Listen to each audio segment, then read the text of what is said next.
Normal or Human by Carla Blaschka. I walked inside the wrought iron gates and up the gravel drive, calling Sherman. She crept out of the bushes on the right. "What is it, girl? What's got you so thoroughly tweaked?" Sherman, our huge, shaggy English sheepdog, just dropped a pine cone at my feet, one of a growing pile. "These are all yours?" Madeline asked, coming up behind me and putting her hands on my shoulders, making a joke about the pile of pine cones. She seems a little freaked out.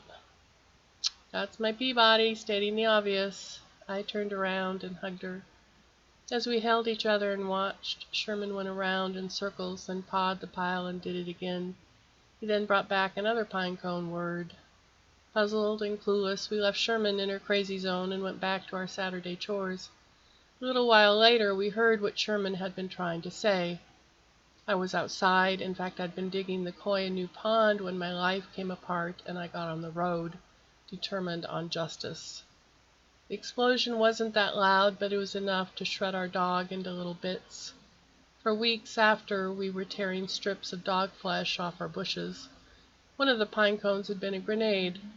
She knew it was wrong and did her best to tell us, but her continued pawing at the pile finally dislodged the pin. It was dumb luck no one else was hurt. Madeline was devastated. She had had Sherman most of her life. She had already decided to become a scientist by then, of course, Dr. Peabody and Sherman. She figured Sherman wouldn't be bothered by the boy name. My acquaintance with Sherman was a few years less, but we both thought of her as family.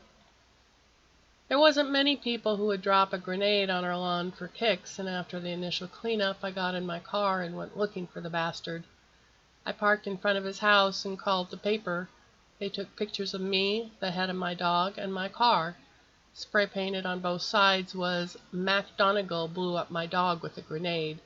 Will he do the same to your child?" They ran it on the front page of our small town newspaper with another picture of his threatening me with a shotgun. Every time I got a chance, I would sit outside his house for an hour or two in my car. I heard he got a lot of attention from the police. They didn't charge him, though. When asked what made him mad, I respond, "Does it matter? Do you want to be neighbors with someone who solves problems by throwing a live grenade in your yard?"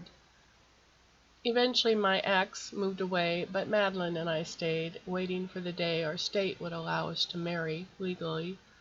While we wait, we work on our garden and pay special attention to the spot we planted Sherman, a frontline soldier in the war between normal and human.